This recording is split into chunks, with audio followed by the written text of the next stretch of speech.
여러분 안녕하십니까? 뉴스데스크 제주를 시작하겠습니다. 제주 지역의 코로나19 확진자가 어제는 12명, 오늘은 오후 5시까지 9명이 발생했습니다.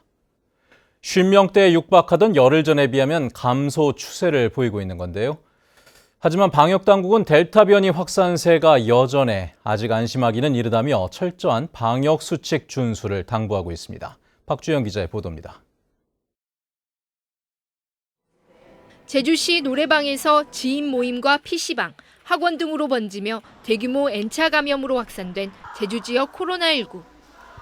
지난 19일 역대 두 번째 많은 일일 확진자 수 56명을 기록하는 등 신규 확진자 수는 이틀 새 100명을 웃돌며 지역사회를 긴장시켰습니다. 거리두기가 4단계로 격상되고 방역이 강화된 12일 만에 일일 확진자 수는 22명으로 4단계 기준인 27명 아래로 떨어졌습니다. 확산세는 다소 주춤해진 모양새지만 거리두기 단계에 대한 도민들의 의견은 엇갈립니다. 사람들 만나지 못하니까 장사하는 입장으로서는 너무 힘들어요, 진짜. 연휴 때만이라도 좀 풀어서 이제 사람들을 좀 많이 왕래할 수 있도록 그렇게 해줬으면 좋겠어요. 주춤해 보일지도 모르지만 언제 또 재확산될지도 모르고, 그리고 추석 연휴 때나 추석 때 사람들의 만남이 잦다 보면 조금 더 심각해질 수도 있기 때문에 지금 상태를 유지하는 게 더 맞다고 생각합니다. 제주도 방역당국의 고심도 깊어지고 있습니다. 정부 방침에 따라 추석과 설 명절에 백신 접종 완료자를 사적 모임 제한 예외로 인정하는 등 일부 방역 수칙을 완화하는 방안도 검토 중이지만 전파력이 강한 델타 변이 확산세가 여전해 감염이 다시 확산될까 하는 염려 때문입니다. 실제로 지난주 국내 확진자 가운데 델타 변이 검출률은 90%에 육박했고 좁은 섬 지역 특성상 전파 위험이 높을 수밖에 없기 때문입니다. 이런 이제 확진자 감소세와 그리고 이제 델타 변이 바이러스 추이, 그리고 이제 도민 정서, 그리고 이번 주 금요일에 정부에서 추석 방역 특별 대책 발표가 예정돼 있습니다. 이러한 부분들을 이제 종합적으로 고려해서 추석 대책을 마련해 나갈 계획입니다. 제주도는 오는 금요일에 발표하는 정부의 추석 특별 방역 대책 거리두기 조정안에 따라 제주형 방역 대책을 마련할 계획입니다. MBC 뉴스 박주연입니다. 코로나19에 대응하는 의료진의 처우 개선 문제가 도의회에서 도마에 올랐습니다. 제주도 의회 보건복지안전위원회 제2회 추경 예산안 심사에서 더불어민주당 이승하 의원은 코로나19 현장 대응 인력의 80% 정도가 이직을 고민한다며 공공의료 인력 확충 주문에도 실제 개선된 것은 없다고 지적했습니다. 정의당 고은실 의원도 다음 달 2일로 예고된 보건의료노조 총파업에 제주는 소속 기관이 한 곳뿐이어서 대규모 의료 공백 사태는 벌어지지 않겠지만 제주도가 합당한 보상을 마련해야 한다고 밝혔습니다. 이에 대해 임태봉 제주도 보건복지여성국장은 처우 개선책을 적극적으로 마련하겠다고 답했습니다. 대선이 이제 반년 앞으로 다가온 가운데 여야 모두 본격적인 경선 체제에 들어갔죠. 여야의 대선 주자들이 잇따라 제주를 방문해 제주 지역 현안에 대한 입장과 공약을 밝히면서 표심 잡기에 나서고 있습니다. 조인호 기자의 보도입니다. 4.3 평화공원을 찾은 더불어민주당 박용진 대선 경선 후보. 박용진 후보는 역대 민주당 정부를 계승해 역사의 아픈 상처를 화해와 통합의 계기로 만들어가겠다며 희생자 배보상을 차등 지급해서는 안 된다고 밝혔습니다. 행정 편의주의적이고 책상 물림의 사고방식과 접근 방식이 아닌가 싶습니다. 국가 폭력에 의해서 피해를 입거나 학살당하신 분들에 대해서 나이, 학력, 직업에 따른 차등 지급을 하는 것은 있을 수 없는 일입니다. 박용진 후보는 기자간담회에서 전기차와 신재생에너지를 발전시켜온 제주를 세계적인 친환경 수도로 만들겠다고 공약했습니다. 제2공항 건설을 원천적으로 반대하지는 않는다며 정석 비행장을 제2공항으로 만드는 문제도 고민해야 한다고 말했습니다. 제2공항을 신설하고 거기에 수용 인원들을 분산시켜서 제주도의 더 나은 비행, 더 나은 발전을 도모하는 디딤돌로 삼아야 된다고 생각을 합니다. 국민의힘 홍준표 대선 예비 후보도 4.3 평화공원을 찾았습니다. 홍준표 후보는 4.3을 좌우익의 진영 논리를 넘어 국익 우선주의에서 봐야 한다며 자신은 과거 보수정당 출신 대통령들과는 달리 4.3 추념식에 참석하겠다고 약속했습니다. 4.3 사태라는 것은 민족사의 큰 비극이기 때문에 그건 좌우를 떠나서 그리고 보수 진보를 떠나서 기념식에 참석하는 게 그거는 대통령이 참석하는 게 맞는 것이다.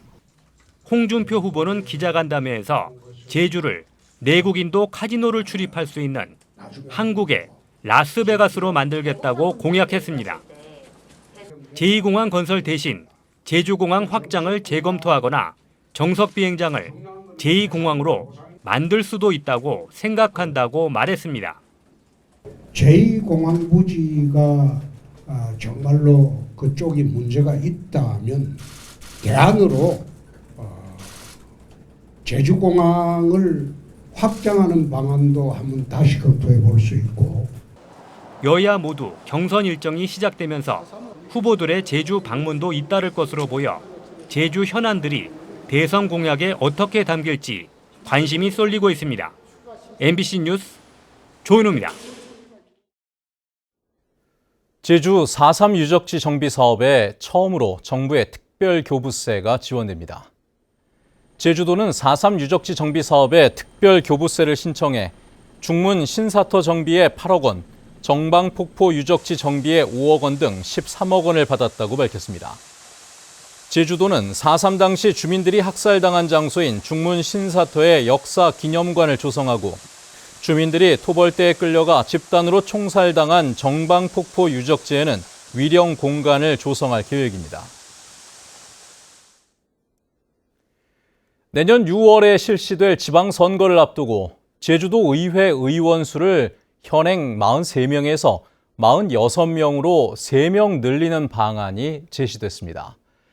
하지만 선거구 획정위원회가 실시했던 도민 설문조사에서 높게 나온 현행 의원 정수 유지 의견과는 반하는 결론이어서 진통도 예상됩니다. 김항섭 기자입니다.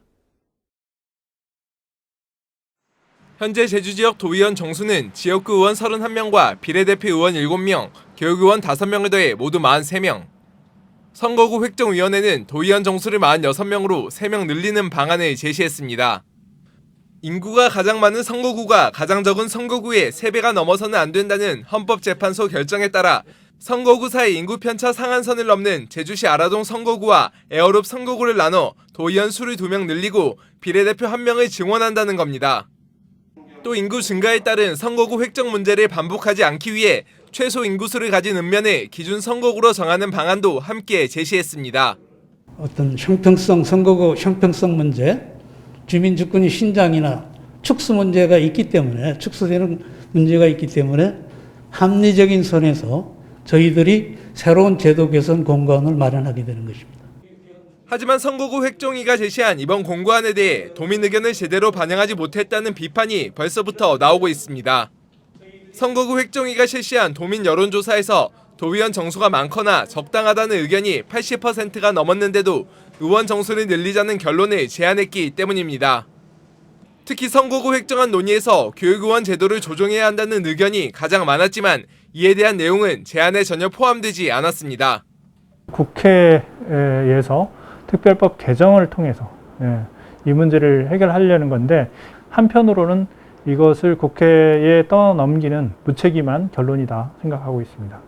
7개월에 걸친 회의 끝에 마련된 제주도의회의원 선거구 획정위원회의 최종 공고안.